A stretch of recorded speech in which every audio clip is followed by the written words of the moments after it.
Walking Walking by Henry David Thoreau. I wish to speak a word for nature, for absolute freedom and wildness, as contrasted with a freedom and culture merely civil, to regard man as an inhabitant, or a part and parcel of nature, rather than a member of society.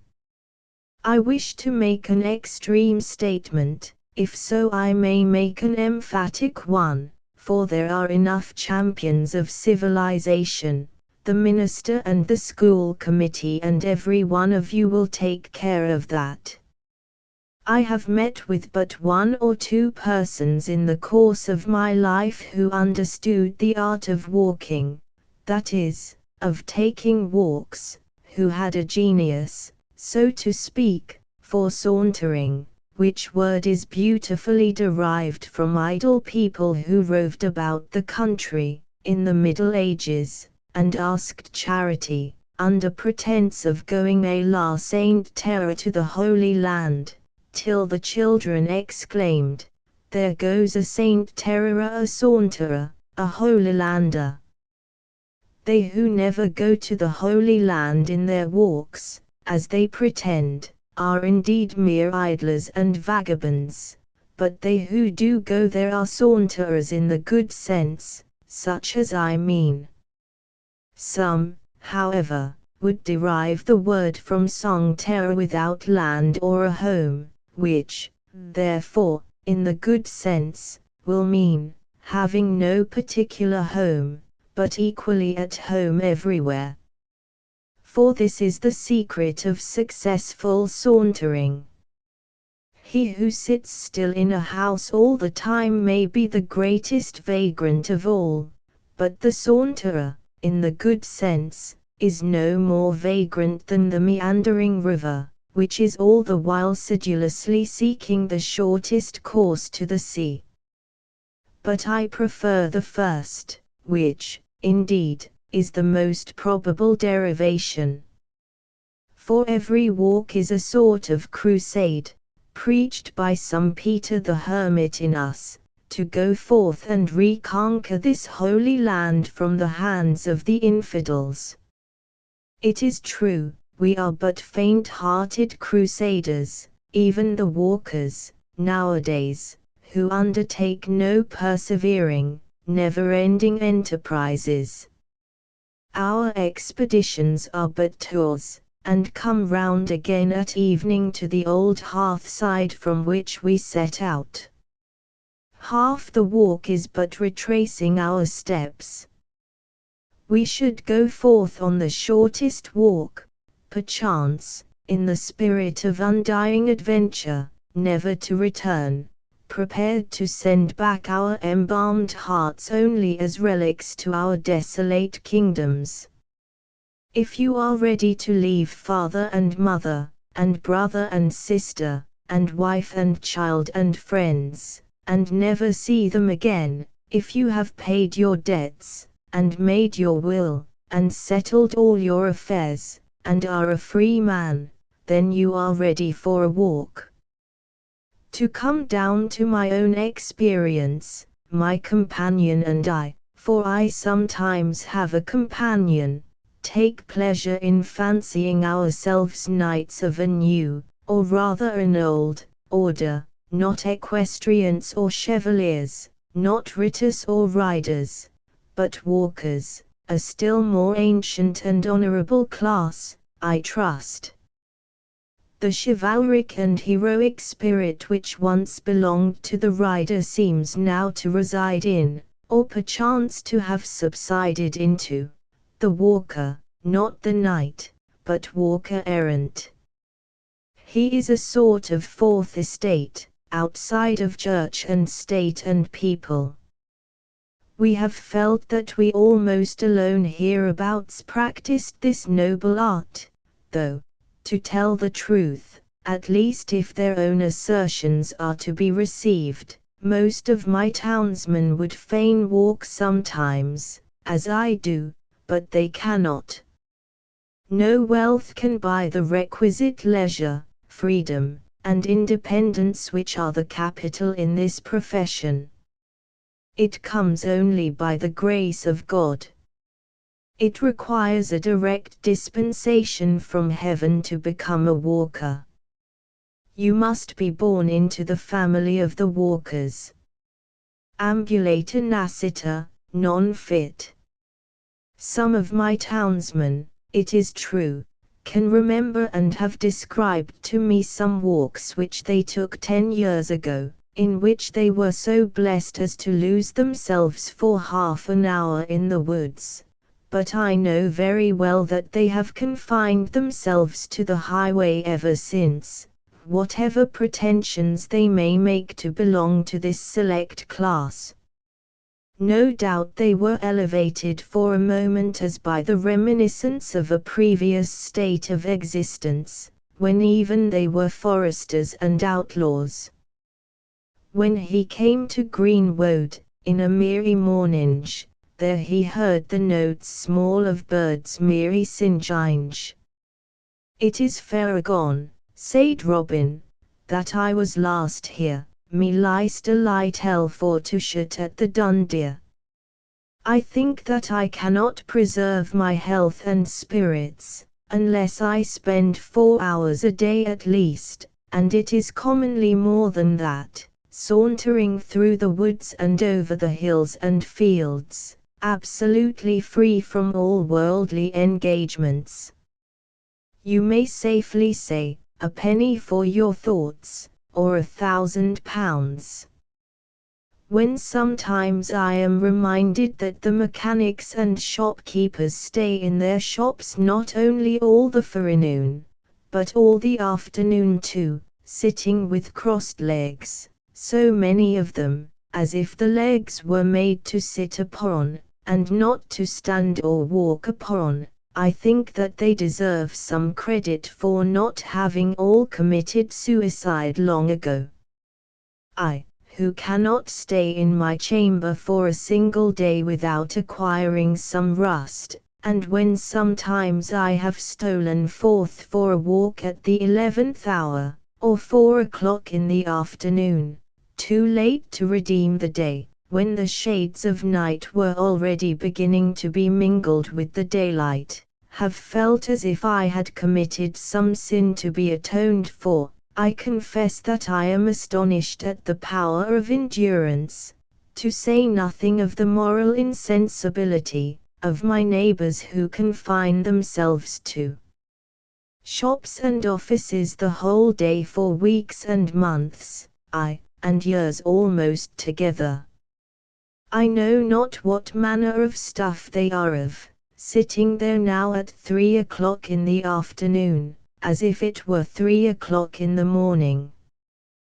Bonaparte may talk of the 3 o'clock in the morning courage, but it is nothing to the courage which can sit down cheerfully at this hour in the afternoon over against oneself whom you have known all the morning, to starve out a garrison to whom you are bound by such strong ties of sympathy.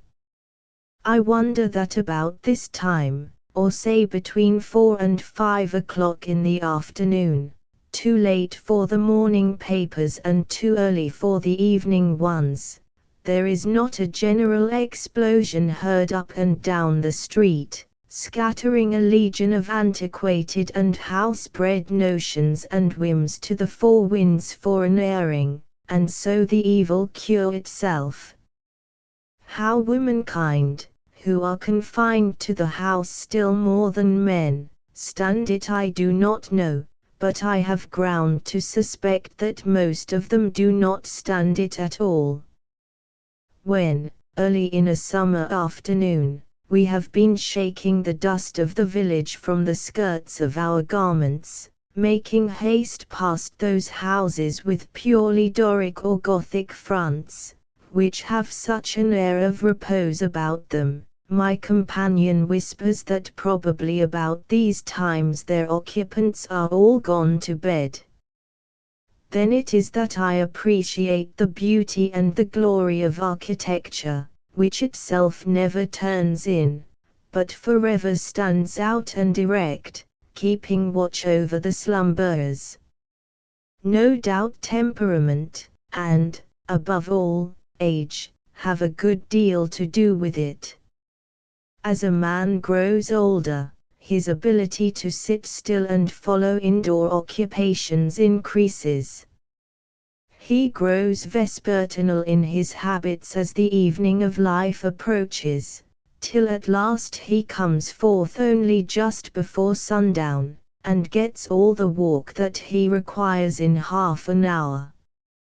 But the walking of which I speak has nothing in it akin to taking exercise, as it is called, as the sick take medicine at stated hours, as the swinging of dumbbells or chairs, but is itself the enterprise and adventure of the day.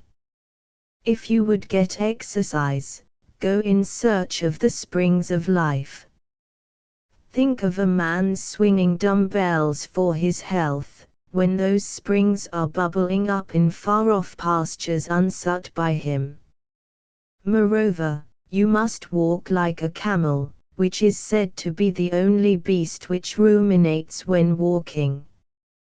When a traveller asked Wordsworth's servant to show him her master's study, she answered, "Here is his library, but his study is out of doors." Living much out of doors, in the sun and wind, will no doubt produce a certain roughness of character, will cause a thicker cuticle to grow over some of the finer qualities of our nature, as on the face and hands, or as severe manual labor robs the hands of some of their delicacy of touch. So staying in the house, on the other hand, may produce a softness and smoothness, not to say thinness of skin, accompanied by an increased sensibility to certain impressions. Perhaps we should be more susceptible to some influences important to our intellectual and moral growth, if the sun had shone and the wind blown on us a little less, and no doubt it is a nice matter to proportion rightly the thick and thin skin. But methinks that is a scurf that will fall off fast enough, that the natural remedy is to be found in the proportion which the night bears to the day, the winter to the summer, thought to experience. There will be so much the more air and sunshine in our thoughts. The callous palms of the laborer are conversant with finer tissues of self-respect and heroism, whose touch thrills the heart, than the languid fingers of idleness. That is mere sentimentality that lies abed by day and thinks itself white, far from the tan and callous of experience. When we walk, we naturally go to the fields and woods. What would become of us, if we walked only in a garden or a mall? Even some sects of philosophers have felt the necessity of importing the woods to themselves, since they did not go to the woods. They planted groves and walks of platans where they took subdials ambulations in porticos open to the air. Of course it is of no use to direct our steps to the woods, if they do not carry us thither. I am alarmed when it happens that I have walked a mile into the woods bodily, without getting there in spirit. In my afternoon walk I would fain forget all my morning occupations and my obligations to society. But it sometimes happens that I cannot easily shake off the village. The thought of some work will run in my head and I am not where my body is, I am out of my senses. In my walks I would fain return to my senses. What business have I in the woods, if I am thinking of something out of the woods? I suspect myself, and cannot help a shudder when I find myself so implicated even in what are called good works, for this may sometimes happen. My vicinity affords many good walks, and though for so many years I have walked almost every day, and sometimes for several days together. I have not yet exhausted them. An absolutely new prospect is a great happiness, and I can still get this any afternoon. 2 or 3 hours walking will carry me to as strange a country as I expect ever to see. A single farmhouse which I had not seen before is sometimes as good as the dominions of the King of Durham. There is in fact a sort of harmony discoverable between the capabilities of the landscape within a circle of 10 miles radius, or the limits of an afternoon walk, and the 70 years and 10 of human life. It will never become quite familiar to you. Nowadays almost all man's improvements, so-called, as the building of houses and the cutting down of the forest and of all large trees, simply deform the landscape, and make it more and more tame and cheap. A people who would begin by burning the fences and let the forest stand. I saw the fences half consumed, their ends lost in the middle of the prairie, and some worldly miser with a surveyor looking after his bounds, while heaven had taken place around him, and he did not see the angels going to and fro, but was looking for an old post hole in the midst of paradise. I looked again, and saw him standing in the middle of a boggy Stygian fen, surrounded by devils, and he had found his bounds without a doubt. 3 little stones, where a stake had been driven, and looking nearer, I saw that the Prince of Darkness was his surveyor. I can easily walk 10, 15, 20, any number of miles, commencing at my own door, without going by any house, without crossing a road except where the fox and the mink do, first along by the river, and then the brook, and then the meadow and the woodside. There are square miles in my vicinity which have no inhabitant. From many a hill I can see civilization and the abodes of man afar. The farmers and their works are scarcely more obvious than woodchucks and their burrows. Man and his affairs, church and state and school, trade and commerce, and manufactures and agriculture, even politics, the most alarming of them all, I am pleased to see how little space they occupy in the landscape. Politics is but a narrow field, and that still narrower highway yonder leads to it. I sometimes direct the traveller thither. If you would go to the political world, follow the great road, follow that market man, keep his dust in your eyes, and it will lead you straight to it, for it, too, has its place merely, and does not occupy all space. I pass from it as from a bean field into the forest, and it is forgotten. In 1/2 hour I can walk off to some portion of the earth's surface where a man does not stand from one year's end to another, and there, consequently, politics are not, for they are but as the cigar smoke of a man. The village is the place to which the roads tend, a sort of expansion of the highway, as a lake of a river. It is the body of which roads are the arms and legs, a trivial or quadrivial place, the thoroughfare and ordinary of travellers. The word is from the Latin villa, which together with via, a way, or more anciently ved and vella, varo derives from vaho, to carry, because the villa is the place to and from which things are carried. They who got their living by teaming were said vellaturem faceria. Hence, too, the Latin word villis and our vile, also villain. This suggests what kind of degeneracy villagers are liable to.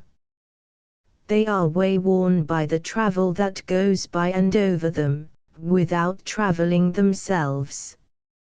Some do not walk at all, others walk in the highways, a few walk across lots. Roads are made for horses and men of business. I do not travel in them much, comparatively, because I am not in a hurry to get to any tavern or grocery or livery stable or depot to which they lead. I am a good horse to travel, but not from choice a roadster. The landscape painter uses the figures of men to mark a road. He would not make that use of my figure. I walk out into a nature such as the old prophets and poets, Menu, Moses, Homer, Chaucer, walked in. You may name it America, but it is not America, neither Americus Vespucius, nor Columbus, nor the rest were the discoverers of it. There is a truer amount of it in mythology than in any history of America, so called, that I have seen. However, there are a few old roads that may be trodden with profit, as if they led somewhere now that they are nearly discontinued. There is the old Marlborough Road, which does not go to Marlborough now, methinks, unless that is Marlborough where it carries me. I am the bolder to speak of it here, because I presume that there are one or two such roads in every town. The old Marlborough Road, where they once dug for money, but never found any, where sometimes Marshal Miles singly files, and Elijah Wood, I fear for no good, no other man, save Elisha Duggan, O man of wild habits, partridges and rabbits, who hast no cares only to set snares, who livest all alone, close to the bone, and where life is sweetest constantly eatest. When the spring stirs my blood with the instinct to travel, I can get enough gravel on the old Marlborough Road. Nobody repairs it, for nobody wears it, it is a living way, as the Christians say. Not many there be who enter therein, only the guests of the Irishman Quin. What is it but a direction out there, and the bare possibility of going somewhere? Great guide boards of stone, but travellers none, cenotaphs of the towns named on their crowns. It is worth going to see where you might be. What king did the thing, I am still wondering, set up how or when, by what select men, Gurgis or Lee, Clark or Darby? They are a great endeavour to be something forever, blank tablets of stone, where a traveller might groan, and in one sentence grave all that is known which another might read, in his extreme need. I know one or two lines that would do, literature that might stand all over the land, which a man could remember till next December, and read again in the spring, after the thawing. If with fancy unfurled you leave your abode, you may go round the world by the old Marlborough Road. At present, in this vicinity, the best part of the land is not private property, the landscape is not owned, and the walker enjoys comparative freedom. But possibly the day will come when it will be partitioned off into so-called pleasure grounds, in which a few will take a narrow and exclusive pleasure only, when fences shall be multiplied, and man-traps and other engines invented to confine men to the public road, and walking over the surface of God's earth shall be construed to mean trespassing on some gentleman's grounds. To enjoy a thing exclusively is commonly to exclude yourself from the true enjoyment of it. Let us improve our opportunities, then, before the evil days come.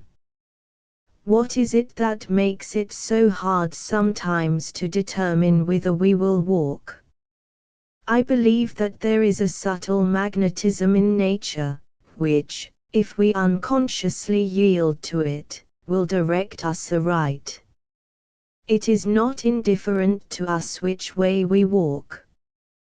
There is a right way, but we are very liable from heedlessness and stupidity to take the wrong one. We would fain take that walk, never yet taken by us through this actual world, which is perfectly symbolical of the path which we love to travel in the interior and ideal world, and sometimes, no doubt, we find it difficult to choose our direction, because it does not yet exist distinctly in our idea. When I go out of the house for a walk, uncertain as yet whither I will bend my steps, and submit myself to my instinct to decide for me, I find, strange and whimsical as it may seem, that I finally and inevitably settle southwest, towards some particular wood or meadow or deserted pasture or hill in that direction. My needle is slow to settle, varies a few degrees, and does not always point due southwest, it is true, and it has good authority for this variation, but it always settles between west and south-southwest. The future lies that way to me, and the earth seems more unexhausted and richer on that side. The outline which would bound my walks would be, not a circle, but a parabola, or rather like one of those cometary orbits which have been thought to be non-returning curves, in this case opening westward, in which my house occupies the place of the sun.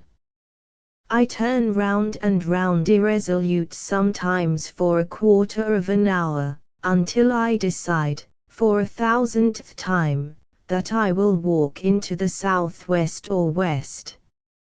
Eastward I go only by force, but westward I go free. Thither no business leads me.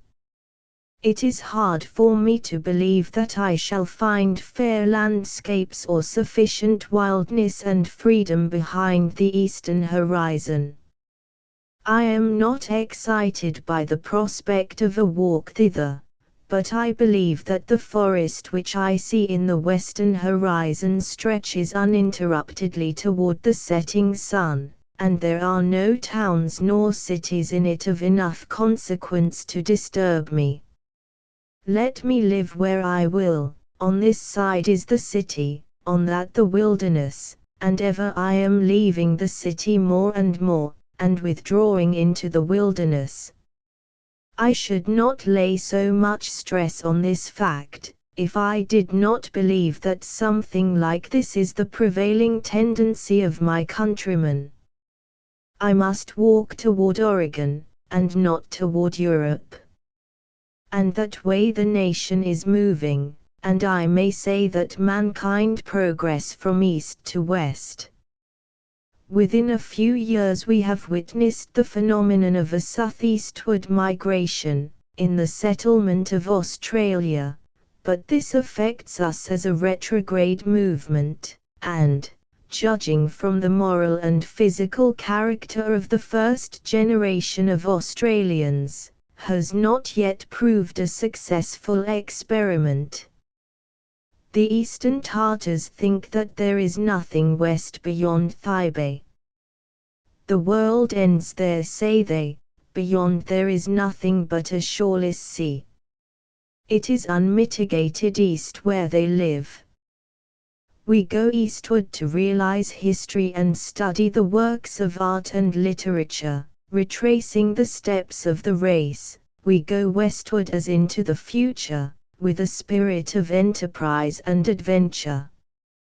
The Atlantic is a Lethean stream, in our passage over which we have had an opportunity to forget the old world and its institutions. If we do not succeed this time, there is perhaps one more chance for the race left before it arrives on the banks of the Styx, and that is in the Lethe of the Pacific, which is 3 times as wide. I know not how significant it is, or how far it is an evidence of singularity, that an individual should thus consent in his pettiest walk with the general movement of the race, but I know that something akin to the migratory instinct in birds and quadrupeds, which, in some instances, is known to have affected the squirrel tribe, impelling them to a general and mysterious movement, in which they were seen, say some, crossing the broadest rivers, each on its particular chip, with its tail raised for a sail, and bridging narrower streams with their dead, that something like the furor which affects the domestic cattle in the spring, and which is referred to a worm in their tails, affects both nations and individuals, either perennially or from time to time. Not a flock of wild geese cackles over our town, but it to some extent unsettles the value of real estate here, and, if I were a broker, I should probably take that disturbance into account. Then longen folk to gon on pilgrimages, and palmers for to seeken strange stronds. Every sunset which I witness inspires me with the desire to go to a west as distant and as fair as that into which the sun goes down. He appears to migrate westward daily, and tempt us to follow him. He is the great western pioneer whom the nations follow. We dream all night of those mountain ridges in the horizon, though they may be of vapor only, which were last gilded by his rays. The island of Atlantis, and the islands and gardens of the Hesperides, a sort of terrestrial paradise, appear to have been the great west of the ancients, enveloped in mystery and poetry. Who has not seen in imagination, when looking into the sunset sky, the gardens of the Hesperides, and the foundation of all those fables? Columbus felt the westward tendency more strongly than any before. He obeyed it, and found a new world for Castile and Leon. The herd of men in those days scented fresh pastures from afar. And now the sun had stretched out all the hills, and now was dropped into the western bay. At last he rose, and twitched his mantle blue, tomorrow to fresh woods and pastures new. Where on the globe can there be found an area of equal extent with that occupied by the bulk of our states, so fertile and so rich and varied in its productions, and at the same time so habitable by the European, as this is? Michaux, who knew but part of them, says that the species of large trees are much more numerous in North America than in Europe. In the United States there are more than 140 species that exceed 30 feet in height. In France there are but 30 that attain this size. Later botanists more than confirm his observations. Humboldt came to America to realize his youthful dreams of a tropical vegetation, and he beheld it in its greatest perfection in the primitive forests of the Amazon, the most gigantic wilderness on the earth, which he has so eloquently described. The geographer Guyot, himself a European, goes further than I am ready to follow him, yet not when he says, as the plant is made for the animal, as the vegetable world is made for the animal world, America is made for the man of the Old World. The man of the Old World sets out upon his way. Leaving the highlands of Asia, he descends from station to station towards Europe. Each of his steps is marked by a new civilization superior to the preceding, by a greater power of development. Arrived at the Atlantic, he pauses on the shore of this unknown ocean, the bounds of which he knows not, and turns upon his footprints for an instant.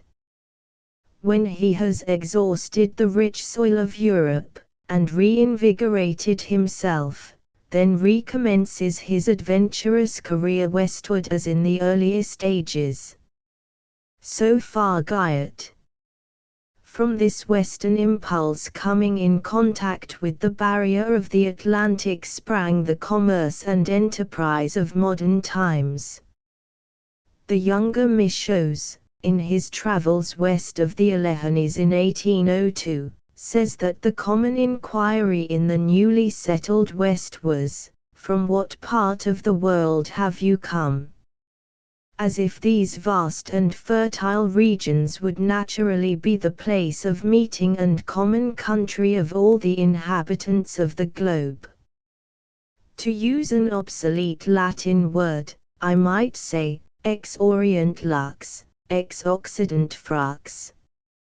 From the east light, from the west fruit.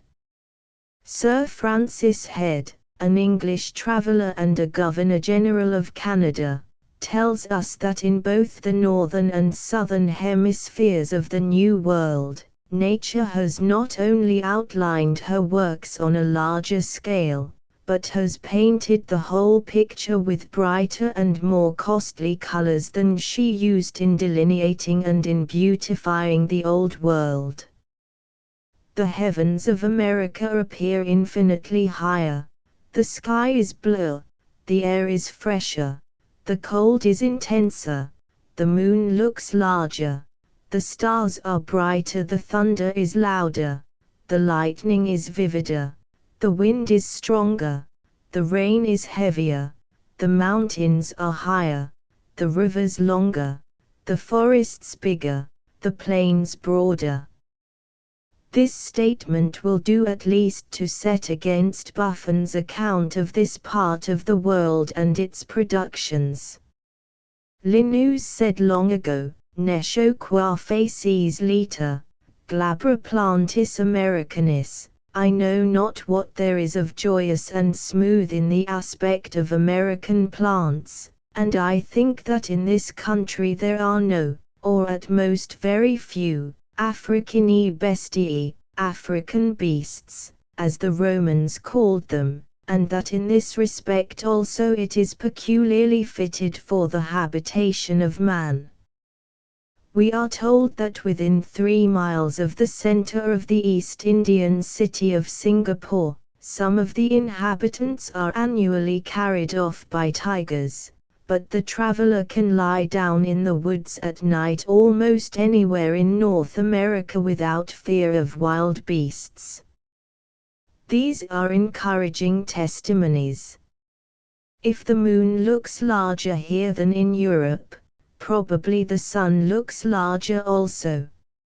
If the heavens of America appear infinitely higher, and the stars brighter, I trust that these facts are symbolical of the height to which the philosophy and poetry and religion of her inhabitants may one day soar. At length, perchance, the immaterial heaven will appear as much higher to the American mind, and the intimations that star it as much brighter. For I believe that climate does thus react on man, as there is something in the mountain air that feeds the spirit and inspires. Will not man grow to greater perfection intellectually as well as physically under these influences? Or is it unimportant how many foggy days there are in his life? I trust that we shall be more imaginative, that our thoughts will be clearer, fresher, and more ethereal, as our sky, our understanding more comprehensive and broader, like our plains, our intellect generally on a grander scale, like our thunder and lightning, our rivers and mountains and forests, and our hearts shall even correspond in breadth and depth and grandeur to our inland seas. Perchance there will appear to the traveller something, he knows not what, of lighter and glabrer, of joyous and serene, in our very faces. Else to what end does the world go on, and why was America discovered? To Americans I hardly need to say, westward the star of empire takes its way. As a true patriot, I should be ashamed to think that Adam in paradise was more favorably situated on the whole than the backwoods man in this country. Our sympathies in Massachusetts are not confined to New England, though we may be estranged from the South, we sympathize with the West. There is the home of the younger sons, as among the Scandinavians they took to the sea for their inheritance. It is too late to be studying Hebrew, it is more important to understand even the slang of today. Some months ago I went to see a panorama of the Rhine. It was like a dream of the Middle Ages. I floated down its historic stream in something more than imagination, under bridges built by the Romans, and repaired by later heroes, past cities and castles whose very names were music to my ears, and each of which was the subject of a legend. There were Ehrenbreitstein and Rolandseck and Koblenz, which I knew only in history. They were ruins that interested me chiefly. There seemed to come up from its waters and its vine-clad hills and valleys a hushed music as of crusaders departing for the Holy Land. I floated along under the spell of enchantment, as if I had been transported to an heroic age, and breathed an atmosphere of chivalry. Soon after, I went to see a panorama of the Mississippi, and as I worked my way up the river in the light of today, and saw the steamboats wooding up, counted the rising cities, gazed on the fresh ruins of Norfolk, beheld the Indians moving west across the stream, and, as before I had looked up the Moselle, now looked up the Ohio and the Missouri and heard the legends of Dubuque and of Wenunna's Cliff, still thinking more of the future than of the past or present, I saw that this was a Rhine stream of a different kind, that the foundations of castles were yet to be laid, and the famous bridges were yet to be thrown over the river, and I felt that this was the heroic age itself, though we know it not, for the hero is commonly the simplest and obscurest of men. The West of which I speak is but another name for the wild, and what I have been preparing to say is, that in wildness is the preservation of the world. Every tree sends its fibers forth in search of the wild. The cities import it at any price. Men plow and sail for it. From the forest and wilderness come the tonics and barks which brace mankind. Our ancestors were savages. The story of Romulus and Remus being suckled by a wolf is not a meaningless fable. The founders of every state which has risen to eminence have drawn their nourishment and vigor from a similar wild source. It was because the children of the empire were not suckled by the wolf that they were conquered and displaced by the children of the northern forests who were. I believe in the forest, and in the meadow, and in the night in which the corn grows. We require an infusion of hemlock spruce or arbor vitae in our tea. There is a difference between eating and drinking for strength and from mere gluttony. The Hottentots eagerly devour the marrow of the kudu and other antelopes raw, as a matter of course. Some of our northern Indians eat raw the marrow of the Arctic reindeer, as well as various other parts, including the summits of the antlers, as long as they are soft. And herein, perchance, they have stolen a march on the cooks of Paris. They get what usually goes to feed the fire. This is probably better than stall-fed beef and slaughterhouse pork to make a man of. Give me a wildness whose glance no civilization can endure, as if we lived on the marrow of kudus devoured raw. There are some intervals which border the strain of the wood thrush, to which I would migrate, wild lands where no settler has squatted, to which, methinks, I am already acclimated. The African hunter Cumming tells us that the skin of the eland, as well as that of most other antelopes just killed, emits the most delicious perfume of trees and grass. I would have every man so much like a wild antelope, so much a part and parcel of nature, that his very person should thus sweetly advertise our senses of his presence, and remind us of those parts of nature which he most haunts. I feel no disposition to be satirical. When the trapper's coat emits the odor of musquash even, it is a sweeter scent to me than that which commonly exhales from the merchant's or the scholar's garments.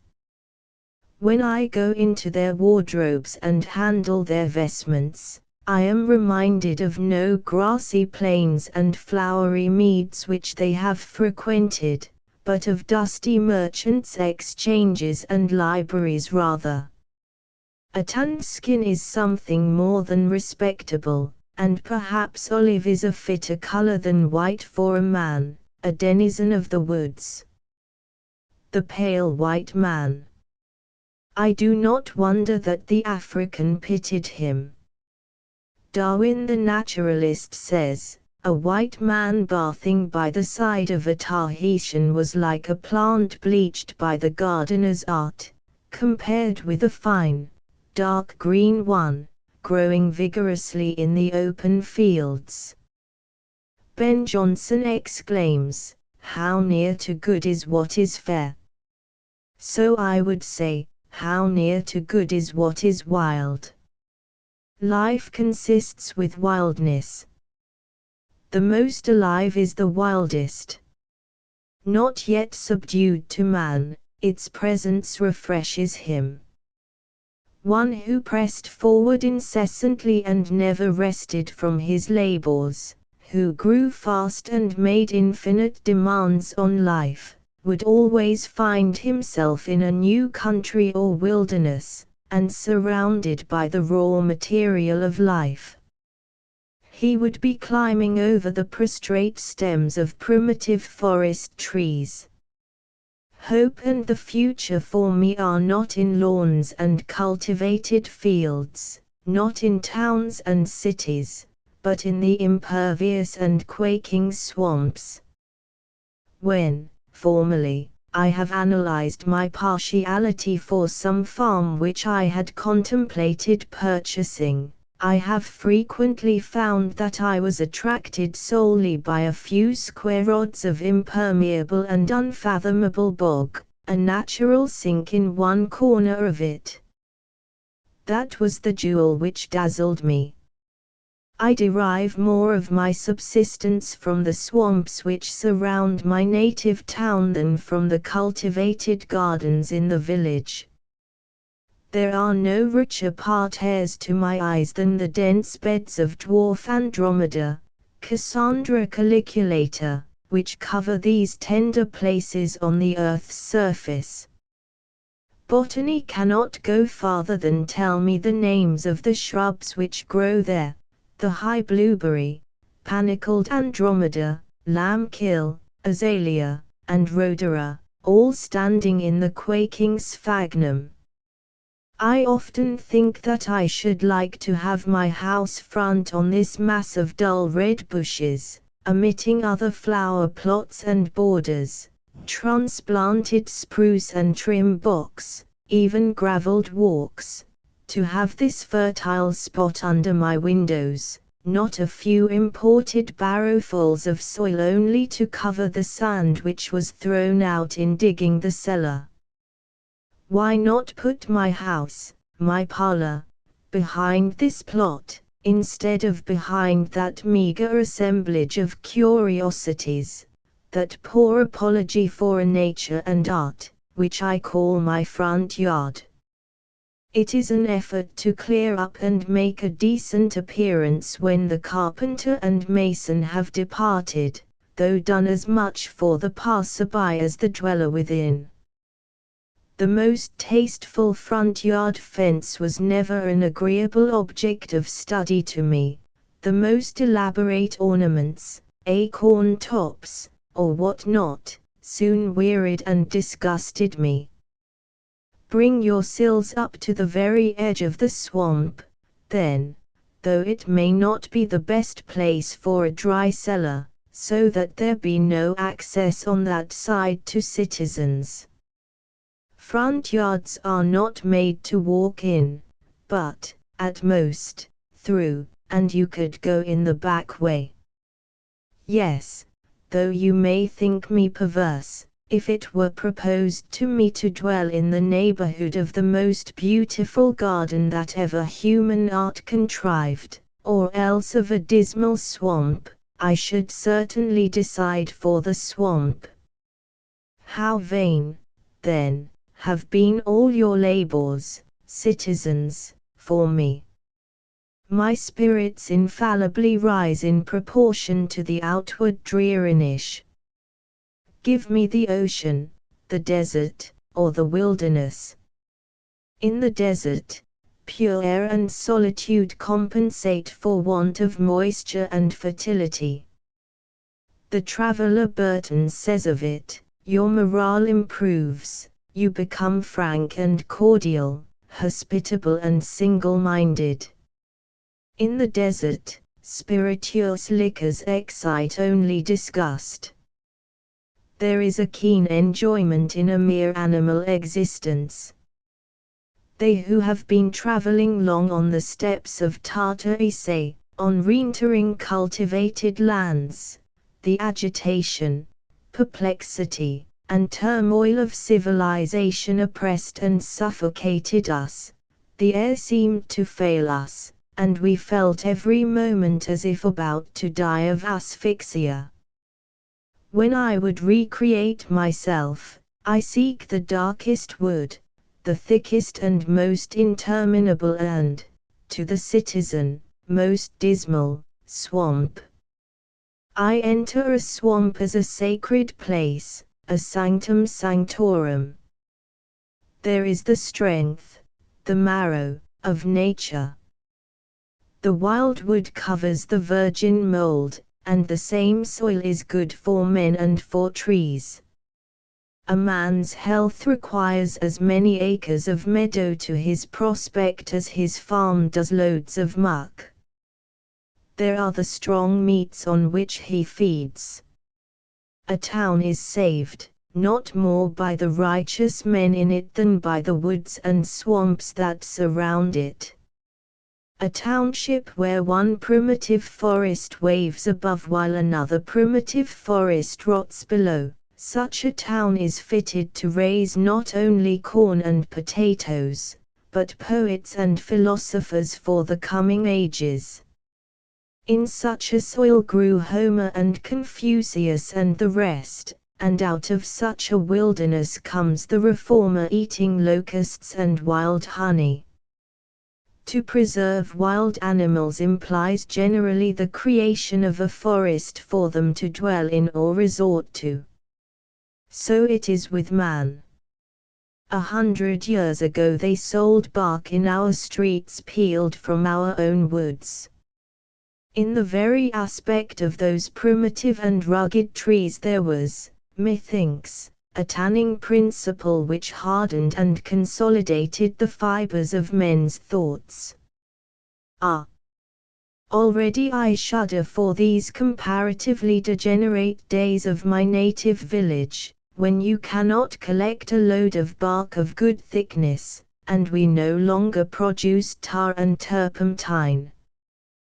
The civilized nations, Greece, Rome, England, have been sustained by the primitive forests which anciently rotted where they stand. They survive as long as the soil is not exhausted. Alas for human culture! Little is to be expected of a nation, when the vegetable mold is exhausted, and it is compelled to make manure of the bones of its fathers. There the poet sustains himself merely by his own superfluous fat, and the philosopher comes down on his marrow bones. It is said to be the task of the American to work the virgin soil, and that agriculture here already assumes proportions unknown everywhere else. I think that the farmer displaces the Indian even because he redeems the meadow, and so makes himself stronger and in some respects more natural. I was surveying for a man the other day a single straight line 132 rods long, through a swamp at whose entrance might have been written the words which Dante read over the entrance to the infernal regions, "Leave all hope, ye that enter," that is, of ever getting out again. Where at one time I saw my employer actually up to his neck and swimming for his life in his property, though it was still winter. He had another similar swamp which I could not survey at all, because it was completely under water, and nevertheless, with regard to a third swamp, which I did survey from a distance, he remarked to me, true to his instincts, that he would not part with it for any consideration, on account of the mud which it contained. And that man intends to put a girdling ditch round the whole in the course of 40 months, and so redeem it by the magic of his spade. I refer to him only as the type of a class. The weapons with which we have gained our most important victories, which should be handed down as heirlooms from father to son, are not the sword and the lance, but the bushwhack, the turf cutter, the spade, and the bog hoe, rusted with the blood of many a meadow, and begrimed with the dust of many a hard-fought field. The very winds blew the Indian's cornfield into the meadow, and pointed out the way which he had not the skill to follow. He had no better implement with which to entrench himself in the land than a clam shell. But the farmer is armed with plough and spade. In literature it is only the wild that attracts us. Dullness is but another name for tameness. It is the uncivilized free and wild thinking in Hamlet and the Iliad, in all the scriptures and mythologies, not learned in the schools, that delights us. As the wild duck is more swift and beautiful than the tame, so is the wild, the mallard, thought, which mid falling dews wings its way above the fens. A truly good book is something as natural, and as unexpectedly and unaccountably fair and perfect, as a wild flower discovered on the prairies of the West or in the jungles of the East. Genius is a light which makes the darkness visible, like the lightning's flash, which perchance shatters the temple of knowledge itself, and not a taper lighted at the hearthstone of the race, which pales before the light of common day. English literature, from the days of the minstrels to the lake poets, Chaucer and Spenser and Milton, and even Shakespeare included, breathes no quite fresh and in this sense wild strain. It is an essentially tame and civilized literature, reflecting Greece and Rome. Her wilderness is a green wood, her wild man a Robin Hood. There is plenty of genial love of nature, but not so much of nature herself. Her chronicles inform us when her wild animals, but not when the wild man in her, became extinct. The science of Humboldt is one thing, poetry is another thing. The poet today, notwithstanding all the discoveries of science, and the accumulated learning of mankind, enjoys no advantage over Homer. Where is the literature which gives expression to nature? He would be a poet who could impress the winds and streams into his service, to speak for him, who nailed words to their primitive senses, as farmers drive down stakes in the spring, which the frost has heaved, who derived his words as often as he used them, transplanted them to his page with earth adhering to their roots, whose words were so true and fresh and natural that they would appear to expand like the buds at the approach of spring, though they lay half smothered between two musty leaves in a library, to bloom and bear fruit there, after their kind, annually, for the faithful reader, in sympathy with surrounding nature. I do not know of any poetry to quote which adequately expresses this yearning for the wild. Approached from this side, the best poetry is tame.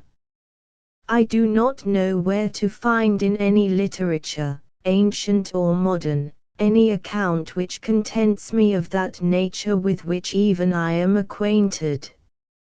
You will perceive that I demand something which no Augustan nor Elizabethan age, which no culture, in short, can give. Mythology comes nearer to it than anything. How much more fertile a nature, at least, has Grecian mythology its root in than English literature. Mythology is the crop which the Old World bore before its soil was exhausted, before the fancy and imagination were affected with blight, and which it still bears, wherever its pristine vigor is unabated. All other literatures endure only as the elms which overshadow our houses, but this is like the great dragon tree of the Western Isles, as old as mankind, and, whether that does or not, will endure as long, for the decay of other literatures makes the soil in which it thrives. The West is preparing to add its fables to those of the East. The valleys of the Ganges, the Nile, and the Rhine, having yielded their crop, it remains to be seen what the valleys of the Amazon, the Plate, the Orinoco, the St. Lawrence, and the Mississippi will produce. Perchance, when, in the course of ages, American liberty has become a fiction of the past, as it is to some extent a fiction of the present, the poets of the world will be inspired by American mythology. The wildest dreams of wild men, even, are not the less true, though they may not recommend themselves to the sense which is most common among Englishmen and Americans today. It is not every truth that recommends itself to the common sense. Nature has a place for the wild clematis as well as for the cabbage. Some expressions of truth are reminiscent, others merely sensible, as the phrase is, others prophetic. Some forms of disease, even, may prophesy forms of health. The geologist has discovered that the figures of serpents, griffins, flying dragons, and other fanciful embellishments of heraldry, have their prototypes in the forms of fossil species which were extinct before man was created, and hence indicate a faint and shadowy knowledge of a previous state of organic existence. The Hindus dreamed that the earth rested on an elephant, and the elephant on a tortoise, and the tortoise on a serpent, and though it may be an unimportant coincidence, it will not be out of place here to state that a fossil tortoise has lately been discovered in Asia large enough to support an elephant. I confess that I am partial to these wild fancies, which transcend the order of time and development. They are the sublimest recreation of the intellect. The partridge loves peas, but not those that go with her into the pot. In short, all good things are wild and free. There is something in a strain of music, whether produced by an instrument or by the human voice. Take the sound of a bugle in a summer night, for instance, which by its wildness, to speak without satire, reminds me of the cries emitted by wild beasts in their native forests. It is so much of their wildness as I can understand. Give me for my friends and neighbors wild men, not tame ones. The wildness of the savage is but a faint symbol of the awful fierity with which good men and lovers meet. I love even to see the domestic animals reassert their native rights, any evidence that they have not wholly lost their original wild habits and vigor, as when my neighbor's cow breaks out of her pasture early in the spring and boldly swims the river, a cold, gray tide, 25 or 30 rods wide, swollen by the melted snow. It is the buffalo crossing the Mississippi. This exploit confers some dignity on the herd in my eyes, already dignified. The seeds of instinct are preserved under the thick hides of cattle and horses, like seeds in the bowels of the earth, an indefinite period. Any sportiveness in cattle is unexpected. I saw one day a herd of a dozen bullocks and cows running about and frisking in unwieldy sport, like huge rats, even like kittens. They shook their heads, raised their tails, and rushed up and down a hill, and I perceived by their horns, as well as by their activity, their relation to the deer tribe. But, alas!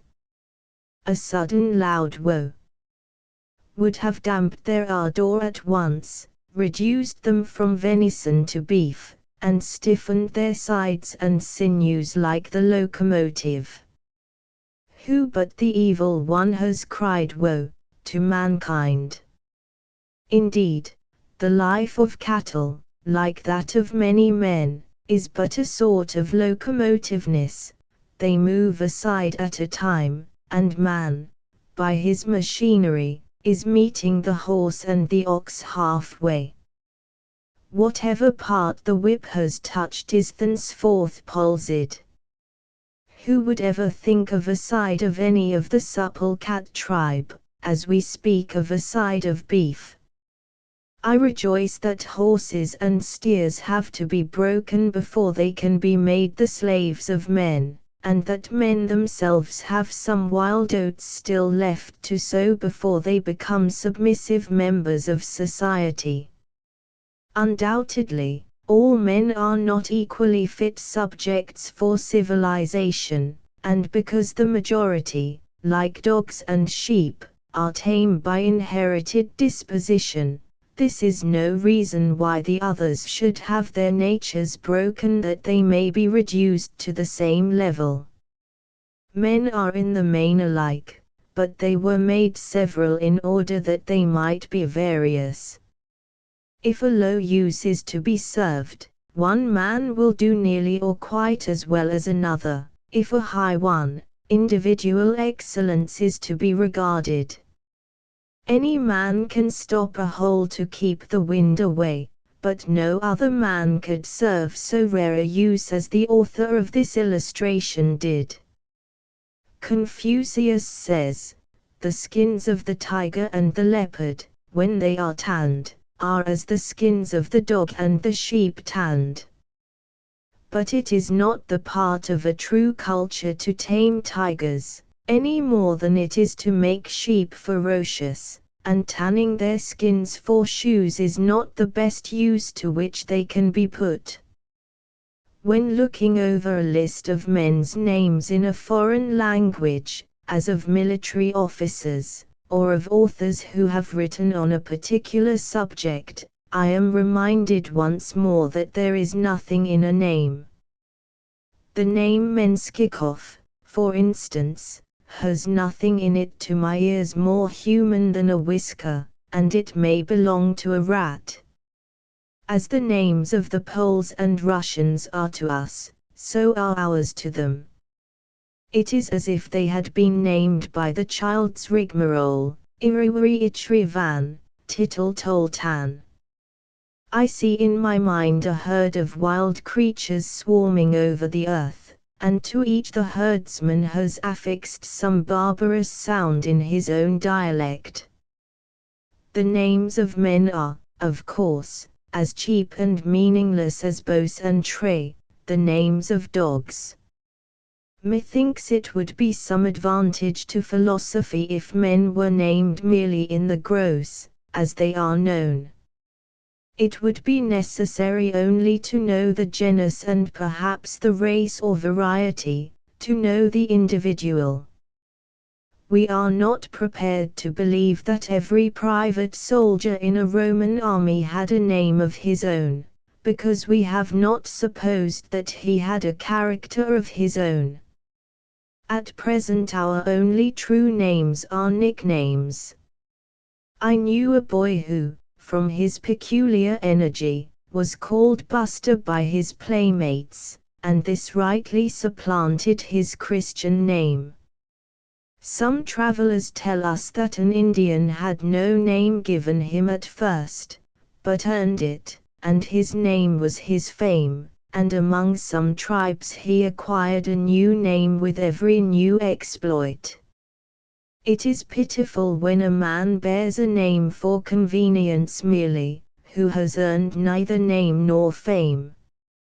I will not allow mere names to make distinctions for me, but still see men in herds for all them. A familiar name cannot make a man less strange to me. It may be given to a savage who retains in secret his own wild title earned in the woods. We have a wild savage in us, and a savage name is perchance somewhere recorded as ours. I see that my neighbor, who bears the familiar epithet William or Edwin, takes it off with his jacket.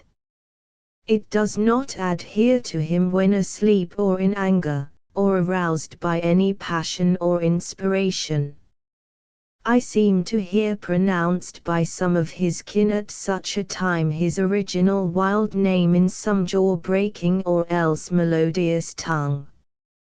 Here is this vast, savage, hovering mother of ours, nature, lying all around, with such beauty, and such affection for her children, as the leopard, and yet we are so early weaned from her breast to society, to that culture which is exclusively an interaction of man on man, a sort of breeding in and in, which produces at most a merely English nobility, a civilization destined to have a speedy limit. In society, in the best institutions of men, it is easy to detect a certain precocity. When we should still be growing children, we are already little men. Give me a culture which imports much muck from the meadows, and deepens the soil, not that which trusts to heating manures, and improved implements and modes of culture only. Many a poor sore-eyed student that I have heard of would grow faster, both intellectually and physically, if, instead of sitting up so very late, he honestly slumbered a fool's allowance. There may be an excess even of informing light. Nips, a Frenchman, discovered actinism, that power in the sun's rays which produces a chemical effect, that granite rocks, and stone structures, and statues of metal are all alike destructively acted upon during the hours of sunshine, and, but for provisions of nature no less wonderful, would soon perish under the delicate touch of the most subtle of the agencies of the universe. But he observed that those bodies which underwent this change during the daylight possessed the power of restoring themselves to their original conditions during the hours of night, when this excitement was no longer influencing them. Hence it has been inferred that the hours of darkness are as necessary to the inorganic creation as we know night and sleep are to the organic kingdom. Not even does the moon shine every night, but gives place to darkness. I would not have every man nor every part of a man cultivated, any more than I would have every acre of earth cultivated. Part will be tillage, but the greater part will be meadow and forest, not only serving an immediate use, but preparing a mold against a distant future, by the annual decay of the vegetation which it supports. There are other letters for the child to learn than those which Ctmus invented. The Spaniards have a good term to express this wild and dusky knowledge, grammatica parda, tawny grammar, a kind of mother-wit derived from that same leopard to which I have referred. We have heard of a society for the diffusion of useful knowledge. It is said that knowledge is power, and the like. Methinks there is equal need of a society for the diffusion of useful ignorance, what we will call beautiful knowledge, a knowledge useful in a higher sense, for what is most of our boasted so-called knowledge but a conceit that we know something, which robs us of the advantage of our actual ignorance. What we call knowledge is often our positive ignorance, ignorance our negative knowledge. By long years of patient industry and reading of the newspapers, for what are the libraries of science but files of newspapers, a man accumulates a myriad facts, lays them up in his memory, and then when in some spring of his life he saunters abroad into the great fields of thought, he, as it were, goes to grass like a horse and leaves all his harness behind in the stable. I would say to the Society for the Diffusion of Useful Knowledge, sometimes, go to grass. You have eaten hay long enough. The spring has come with its green crop. The very cows are driven to their country pastures before the end of May, though I have heard of one unnatural farmer who kept his cow in the barn and fed her on hay all the year round. So, frequently, the Society for the Diffusion of Useful Knowledge treats its cattle. A man's ignorance sometimes is not only useful, but beautiful, while his knowledge, so called, is oftentimes worse than useless, besides being ugly. Which is the best man to deal with, he who knows nothing about a subject, and, what is extremely rare, knows that he knows nothing, or he who really knows something about it, but thinks that he knows all? My desire for knowledge is intermittent, but my desire to bathe my head in atmospheres unknown to my feet is perennial and constant. The highest that we can attain to is not knowledge, but sympathy with intelligence. I do not know that this higher knowledge amounts to anything more definite than a novel and grand surprise on a sudden revelation of the insufficiency of all that we called knowledge before, a discovery that there are more things in heaven and earth than are dreamed of in our philosophy. It is the lighting up of the mist by the sun. Man cannot know in any higher sense than this, any more than he can look serenely and with impunity in the face of the sun. You will not perceive that, as perceiving a particular thing, say the Chaldean oracles. There is something servile in the habit of seeking after a law which we may obey. We may study the laws of matter at and for our convenience, but a successful life knows no law. It is an unfortunate discovery certainly, that of a law which binds us where we did not know before that we were bound. Live free, child of the mist, and with respect to knowledge we are all children of the mist. The man who takes the liberty to live is superior to all the laws, by virtue of his relation to the lawmaker. That is active duty, says the Vishnu Purana, which is not for our bondage, that is knowledge which is for our liberation. All other duty is good only unto weariness, all other knowledge is only the cleverness of an artist. It is remarkable how few events or crises there are in our histories, how little exercised we have been in our minds, how few experiences we have had. I would fain be assured that I am growing apace and rankly, though my very growth disturb this dull equanimity, though it be with struggle through long, dark, muggy nights or seasons of gloom. It would be well if all our lives were a divine tragedy even, instead of this trivial comedy or farce. Dante, Bunyan, and others appear to have been exercised in their minds more than we.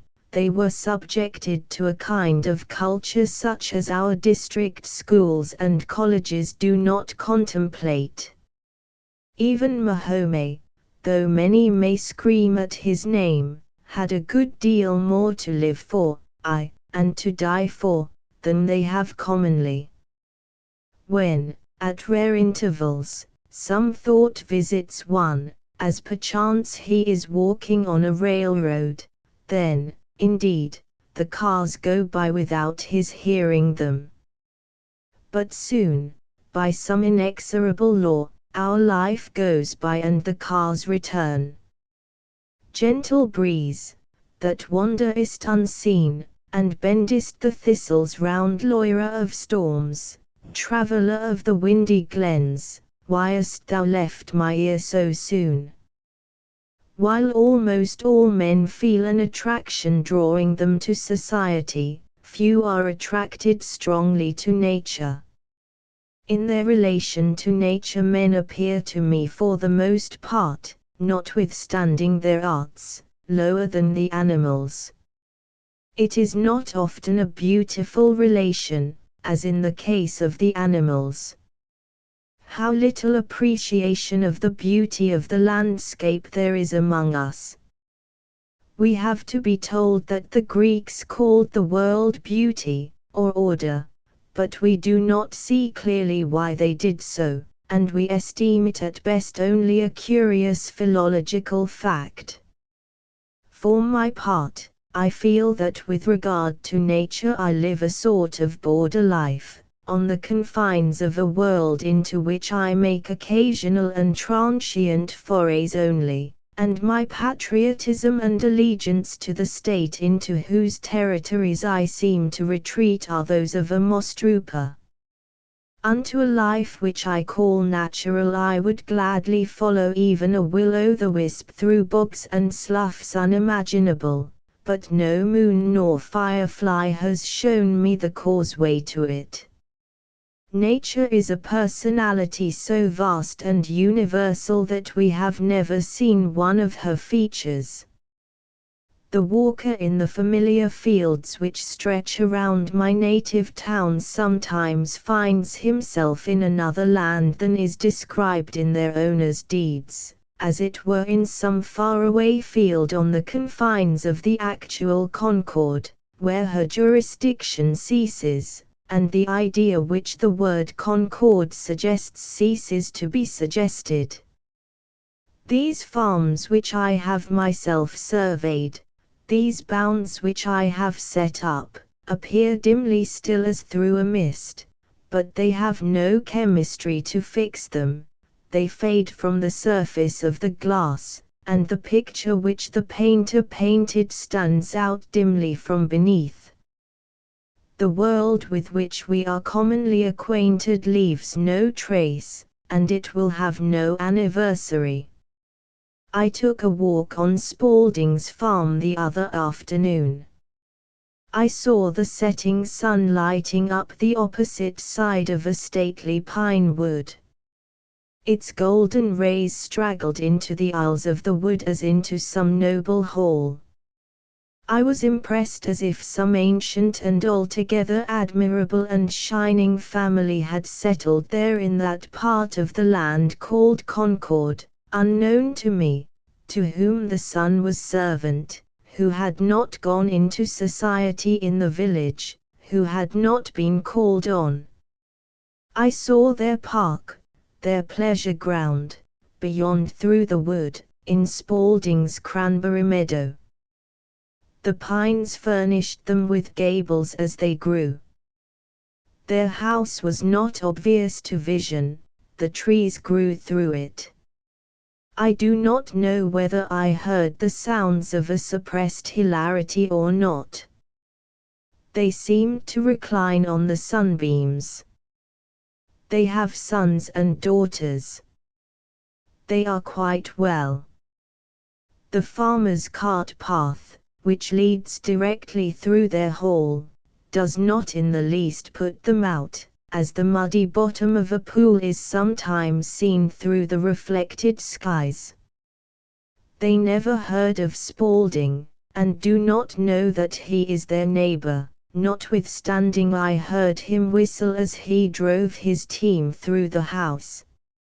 Nothing can equal the serenity of their lives. Their coat of arms is simply a lichen. I saw it painted on the pines and oaks. Their attics were in the tops of the trees. They are of no politics. There was no noise of labor. I did not perceive that they were weaving or spinning. Yet I did detect, when the wind lulled and hearing was done away, the finest imaginable sweet musical hum, as of a distant hive in May, which perchance was the sound of their thinking. They had no idle thoughts, and no one without could see their work, for their industry was not as in knots and excrescences embayed. But I find it difficult to remember them. They fade irrevocably out of my mind even now while I speak and endeavor to recall them, and recollect myself. It is only after a long and serious effort to recollect my best thoughts that I become again aware of their cohabitancy. If it were not for such families as this, I think I should move out of Concord. We are accustomed to say in New England that few and fewer pigeons visit us every year. Our forests furnish no mast for them. So, it would seem, few and fewer thoughts visit each growing man from year to year, for the grove in our minds is laid waste, sold to feed unnecessary fires of ambition, or sent to mill, and there is scarcely a twig left for them to perch on. They no longer build nor breed with us. In some more genial season, perchance, a faint shadow flits across the landscape of the mind, cast by the wings of some thought in its vernal or autumnal migration, but, looking up, we are unable to detect the substance of the thought itself. Our winged thoughts are turned to poultry. They no longer soar, and they attain only to a Shanghai and Cochin China grandeur. Those great thoughts, those great men you hear of. We hug the earth, how rarely we mount. Methinks we might elevate ourselves a little more. We might climb a tree, at least. I found my account in climbing a tree once. It was a tall white pine, on the top of a hill, and though I got well pitched, I was well paid for it, for I discovered new mountains in the horizon which I had never seen before, so much more of the earth and the heavens. I might have walked about the foot of the tree for 60 years and 10, and yet I certainly should never have seen them. But, above all, I discovered around me, it was near the end of June, on the ends of the topmost branches only, a few minute and delicate red cone-like blossoms, the fertile flower of the white pine looking heavenward. I carried straightway to the village the topmost spire, and showed it to stranger jurymen who walked the streets, for it was court week, and to farmers and lumber dealers and wood choppers and hunters, and not one had ever seen the like before, but they wondered as at a star dropped down. Tell of ancient architects finishing their works on the tops of columns as perfectly as on the lower and more visible parts. Nature has from the first expanded the minute blossoms of the forest only toward the heavens, above men's heads and unobserved by them. We see only the flowers that are under our feet in the meadows. The pines have developed their delicate blossoms on the highest twigs of the wood every summer for ages, as well over the heads of nature's red children as of her white ones, yet scarcely a farmer or hunter in the land has ever seen them. Above all, we cannot afford not to live in the present. He is blessed over all mortals who loses no moment of the passing life in remembering the past. Unless our philosophy hears the cock crow in every barnyard within our horizon, it is belated. That sound commonly reminds us that we are growing rusty and antique in our employments and habits of thoughts. His philosophy comes down to a more recent time than ours. There is something suggested by it that is a newer testament, the gospel according to this moment. He has not fallen astern, he has got up early and kept up early, and to be where he is to be in season, in the foremost rank of time. It is an expression of the health and soundness of nature, a brag for all the world, healthiness as of a spring burst forth, a new fountain of the muses, to celebrate this last instant of time. Where he lives no fugitive slave laws are passed. Who has not betrayed his master many times since last he heard that note? The merit of this bird's strain is in its freedom from all plaintiveness. The singer can easily move us to tears or to laughter, but where is he who can excite in us a pure morning joy?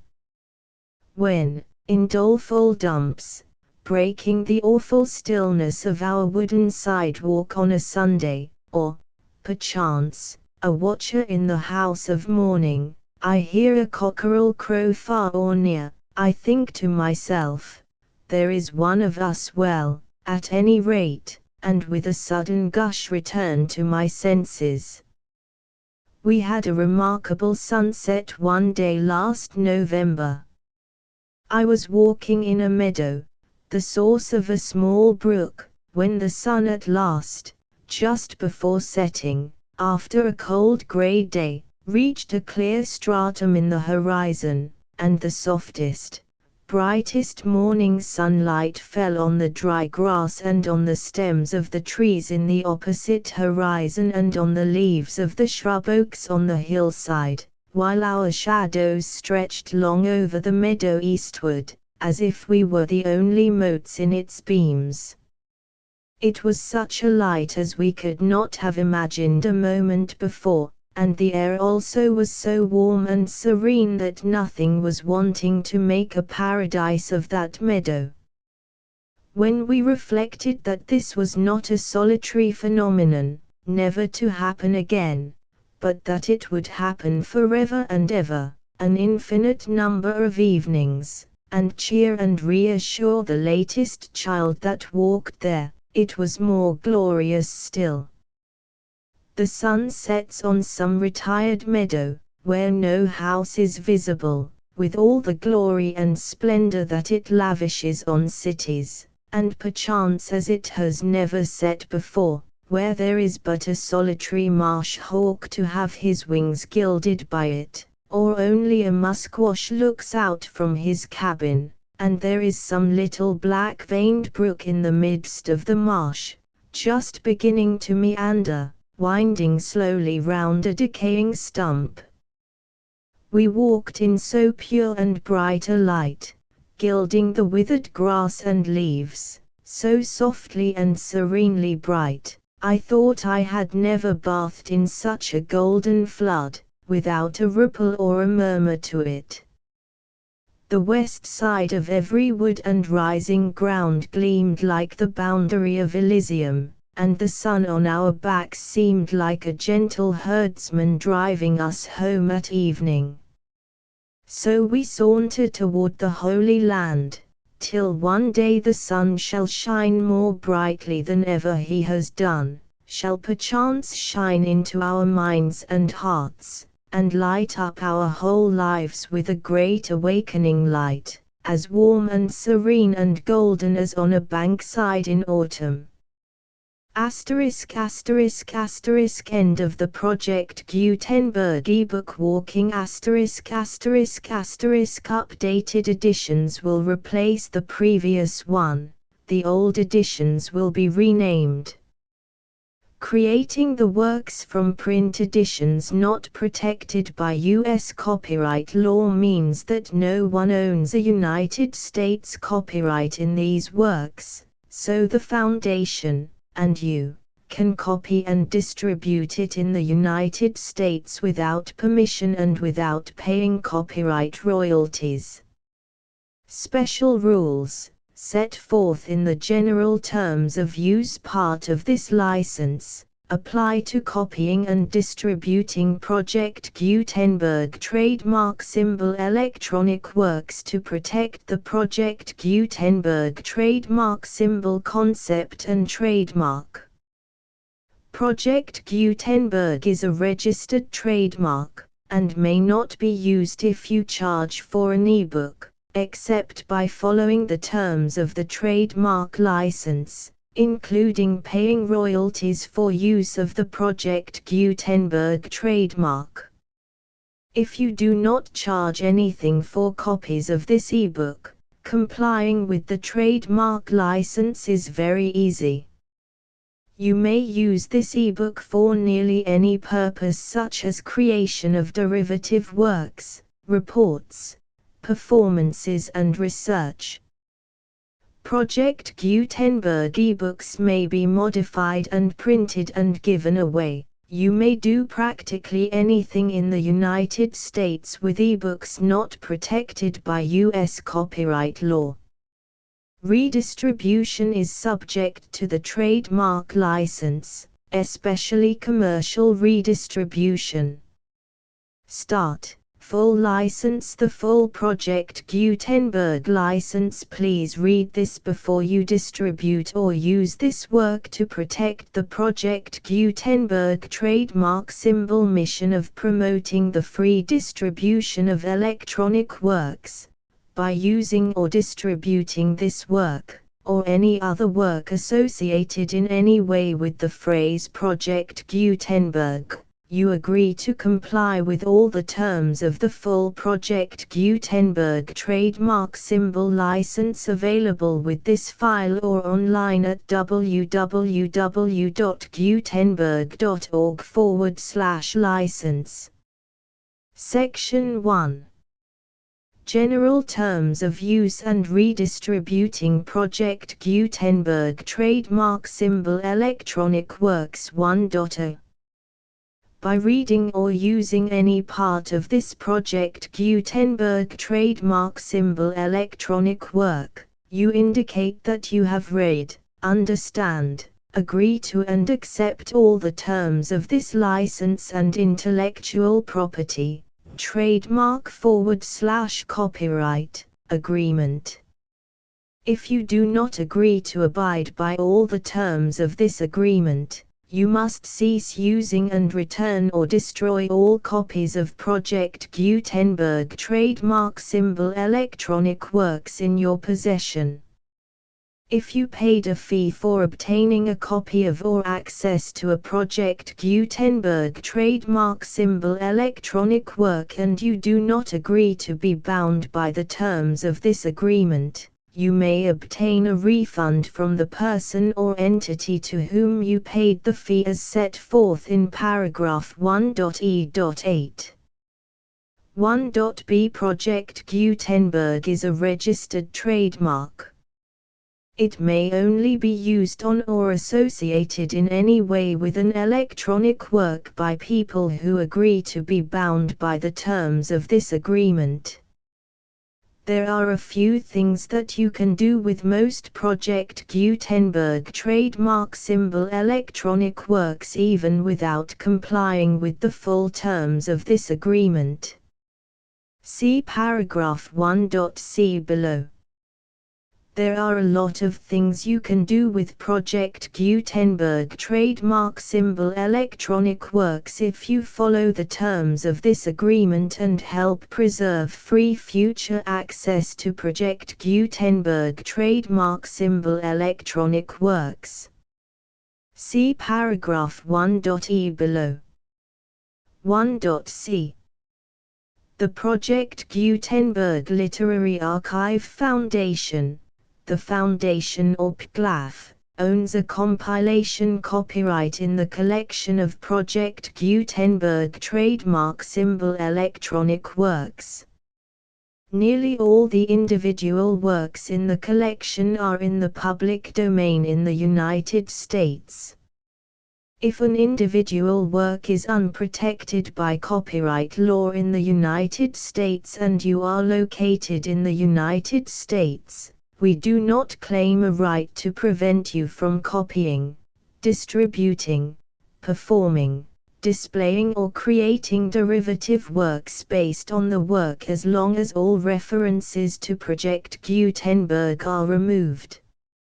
Of course, we hope that you will support the Project Gutenberg trademark symbol mission of promoting free access to electronic works by freely sharing Project Gutenberg trademark symbol works in compliance with the terms of this agreement for keeping the Project Gutenberg trademark symbol name associated with the work. You can easily comply with the terms of this agreement by keeping this work in the same format with its attached full Project Gutenberg trademark symbol license when you share it without charge with others. 1.d. The copyright laws of the place where you are located also govern what you can do with this work. Copyright laws in most countries are in a constant state of change. If you are outside the United States, check the laws of your country in addition to the terms of this agreement before downloading, copying, displaying, performing, distributing or creating derivative works based on this work or any other Project Gutenberg trademark symbol work. The Foundation makes no representations concerning the copyright status of any work in any country other than the United States. 1.e Unless you have removed all references to Project Gutenberg. 1.e.1. The following sentence, with active links to, or other immediate access to, the full Project Gutenberg trademark symbol license must appear prominently whenever any copy of a Project Gutenberg trademark symbol work, any work on which the phrase Project Gutenberg appears, or with which the phrase Project Gutenberg is associated, is accessed, displayed, performed, viewed, copied or distributed. This ebook is for the use of anyone anywhere in the United States and most other parts of the world at no cost and with almost no restrictions whatsoever. You may copy it, give it away or reuse it under the terms of the Project Gutenberg license included with this ebook or online at www.gutenberg.org. If you are not located in the United States, you will have to check the laws of the country where you are located before using this ebook. 1.e.2. If an individual Project Gutenberg trademark symbol electronic work is derived from texts not protected by U.S. copyright law, does not contain a notice indicating that it is posted with permission of the copyright holder, the work can be copied and distributed to anyone in the United States without paying any fees or charges. If you are redistributing or providing access to a work with the phrase Project Gutenberg associated with or appearing on the work, you must comply either with the requirements of paragraphs 1.e.1 through 1.e.7 or obtain permission for the use of the work and the Project Gutenberg trademark symbol trademark as set forth in paragraphs 1.e.8 or 1.e.9. 1.e.3. If an individual Project Gutenberg trademark symbol electronic work is posted with the permission of the copyright holder, your use and distribution must comply with both paragraphs 1.e.1 through 1.e.7 and any additional terms imposed by the copyright holder. Additional terms will be linked to the Project Gutenberg trademark symbol license for all works posted with the permission of the copyright holder found at the beginning of this work. 1.e.4. Do not unlink or detach or remove the full Project Gutenberg trademark symbol license terms from this work, or any files containing a part of this work or any other work associated with Project Gutenberg trademark symbol. 1.e.5. Do not copy, display, perform, distribute or redistribute this electronic work, or any part of this electronic work, without prominently displaying the sentence set forth in paragraph 1.e.1 with active links or immediate access to the full terms of the Project Gutenberg trademark symbol license. 1.e.6. You may convert to and distribute this work in any binary, compressed, marked up, non-proprietary or proprietary form, including any word processing or hypertext form. However, if you provide access to or distribute copies of a Project Gutenberg trademark symbol work in a format other than plain vanilla ASCII or other format used in the official version posted on the official Project Gutenberg trademark symbol website, www.gutenberg.org, You must, at no additional cost, fee or expense to the user, provide a copy, a means of exporting a copy, or a means of obtaining a copy upon request, of the work in its original plain vanilla ASCII or other form. Any alternate format must include the full Project Gutenberg trademark symbol license as specified in paragraph 1.e.1. 1.e.7. Do not charge a fee for access to, viewing, displaying, performing, copying or distributing any Project Gutenberg trademark symbol works unless you comply with paragraph 1.e.8 or 1.e.9. 1.e.8. You may charge a reasonable fee for copies of or providing access to or distributing Project Gutenberg trademark symbol electronic works provided that you pay a royalty fee of 20% of the gross profits you derive from the use of Project Gutenberg trademark symbol works calculated using the method you already use to calculate your applicable taxes. The fee is owed to the owner of the Project Gutenberg trademark symbol trademark, but he has agreed to donate royalties under this paragraph to the Project Gutenberg Literary Archive Foundation. Royalty payments must be paid within 60 days following each date on which you prepare, or are legally required to prepare, your periodic tax returns.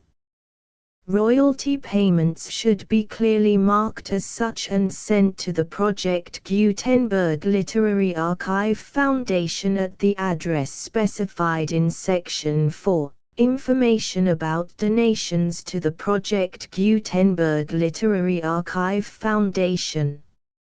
You provide a full refund of any money paid by a user who notifies you in writing, or by email, within 30 days of receipt that he does not agree to the terms of the full Project Gutenberg trademark symbol license. You must require such a user to return or destroy all copies of the works possessed in a physical medium and discontinue all use of and all access to other copies of Project Gutenberg trademark symbol works. You provide, in accordance with paragraph 1.f.3, a full refund of any money paid for a work or a replacement copy, if a defect in the electronic work is discovered and reported to you within 90 days of receipt of the work. You comply with all other terms of this agreement for free distribution of Project Gutenberg trademark symbol works. 1.e.9. If you wish to charge a fee or distribute a Project Gutenberg trademark symbol electronic work or group of works on different terms than are set forth in this agreement, you must obtain permission in writing from the Project Gutenberg Literary Archive Foundation, the manager of the Project Gutenberg trademark symbol trademark. Contact the Foundation as set forth in Section 3 below. 1.f1.f.1. Project Gutenberg volunteers and employees expend considerable effort to identify, do copyright research on, transcribe and proofread works not protected by U.S. copyright law in creating the Project Gutenberg trademark symbol collection. Despite these efforts, Project Gutenberg trademark symbol electronic works, and the medium on which they may be stored, may contain defects such as, but not limited to, incomplete, inaccurate or corrupt data, transcription errors, a copyright or other intellectual property infringement, a defective or damaged disk or other medium, a computer virus, or computer codes that damage or cannot be read by your equipment. 1.f.2 Limited warranty. Disclaimer of damages, except for the right of replacement or refund described in paragraph 1.f.3. The Project Gutenberg Literary Archive Foundation, the owner of the Project Gutenberg trademark symbol trademark, and any other party distributing a Project Gutenberg trademark symbol electronic work under this agreement, disclaim all liability to you for damages, costs and expenses, including legal fees. You agree that you have no remedies for negligence, strict liability, breach of warranty or breach of contract except those provided in paragraph 1.f.3. You agree that the Foundation, the trademark owner, and any distributor under this agreement will not be liable to you for actual, direct, indirect, consequential, punitive or incidental damages even if you give notice of the possibility of such damage. 1.f.3 Limited right of replacement or refund. If you discover a defect in this electronic work within 90 days of receiving it, you can receive a refund of the money, if any, you paid for it by sending a written explanation to the person you received the work from. If you received the work on a physical medium, you must return the medium with your written explanation. The person or entity that provided you with the defective work may elect to provide a replacement copy in lieu of a refund. If you received the work electronically, the person or entity providing it to you may choose to give you a second opportunity to receive the work electronically in lieu of a refund.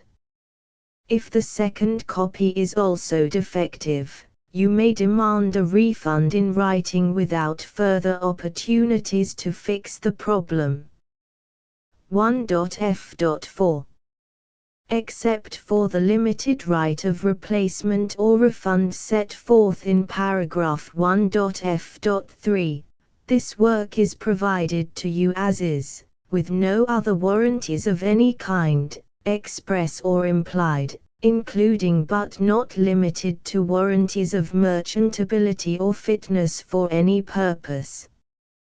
1.f.5 Some states do not allow disclaimers of certain implied warranties or the exclusion or limitation of certain types of damages. If any disclaimer or limitation set forth in this agreement violates the law of the state applicable to this agreement, the agreement shall be interpreted to make the maximum disclaimer or limitation permitted by the applicable state law. The invalidity or unenforceability of any provision of this agreement shall not void the remaining provisions.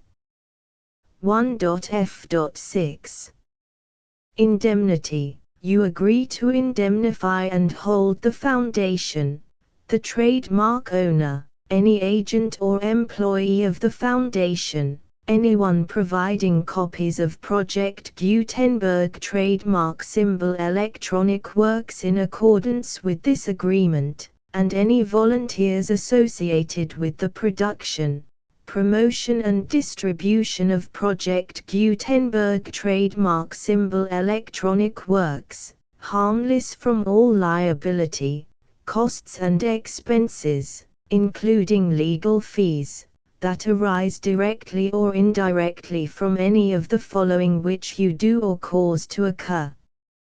A. Distribution of this or any Project Gutenberg trademark symbol work.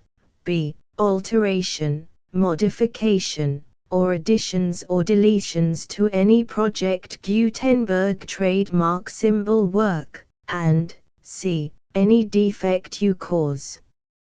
Section 2. Information about the mission of Project Gutenberg trademark symbol. Project Gutenberg trademark symbol is synonymous with the free distribution of electronic works in formats readable by the widest variety of computers, including obsolete, old, middle-aged and new computers.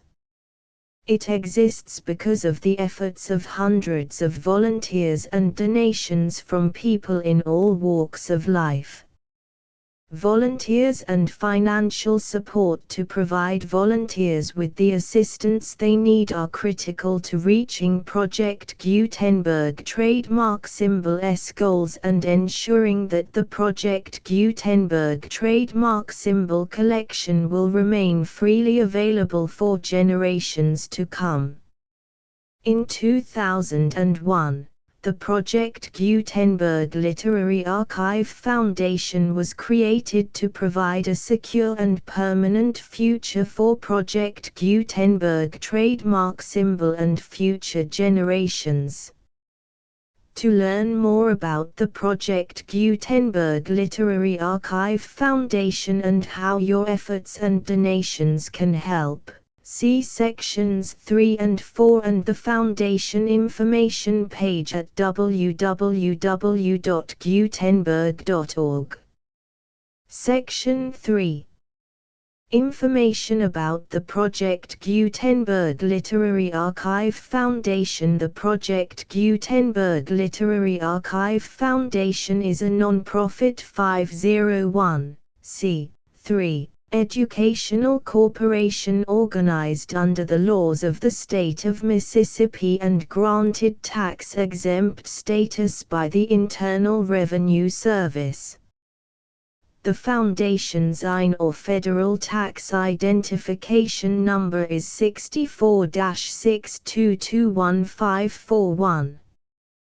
Contributions to the Project Gutenberg Literary Archive Foundation are tax-deductible to the full extent permitted by U.S. federal laws and your state's laws. The Foundation's business office is located at 809 North 1500 West, Salt Lake City, UT 84116. 801-596-1887.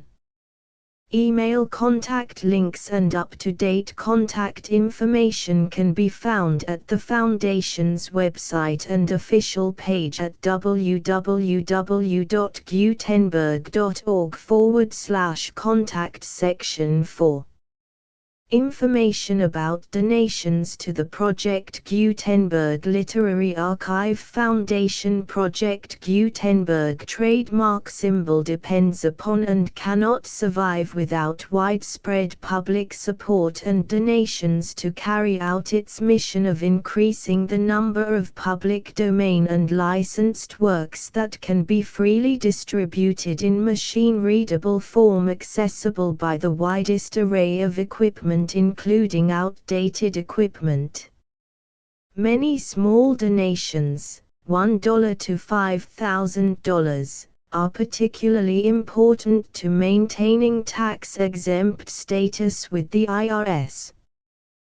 The Foundation is committed to complying with the laws regulating charities and charitable donations in all 50 states of the United States. Compliance requirements are not uniform and it takes a considerable effort, much paperwork and many fees to meet and keep up with these requirements. We do not solicit donations in locations where we have not received written confirmation of compliance. To send donations or determine the status of compliance for any particular state, visit www.gutenberg.org/donate. While we cannot and do not solicit contributions from states where we have not met the solicitation requirements, we know of no prohibition against accepting unsolicited donations from donors in such states who approach us with offers to donate. International donations are gratefully accepted, but we cannot make any statements concerning tax treatment of donations received from outside the United States. U.S. laws alone swamp our small staff. Please check the Project Gutenberg web pages for current donation methods and addresses. Donations are accepted in a number of other ways, including checks, online payments and credit card donations. To donate, please visit www.gutenberg.org/donate. Section 5. General information about Project Gutenberg Trademark Symbol Electronic Works. Professor Michael S. Hart was the originator of the Project Gutenberg trademark symbol concept of a library of electronic works that could be freely shared with anyone. For 40 years, he produced and distributed Project Gutenberg trademark symbol ebooks with only a loose network of volunteer support. Project Gutenberg trademark symbol ebooks are often created from several printed editions, all of which are confirmed as not protected by copyright in the US unless a copyright notice is included. Thus, we do not necessarily keep ebooks in compliance with any particular paper edition. Most people start at our website, which has the main PG search facility, www.gutenberg.org.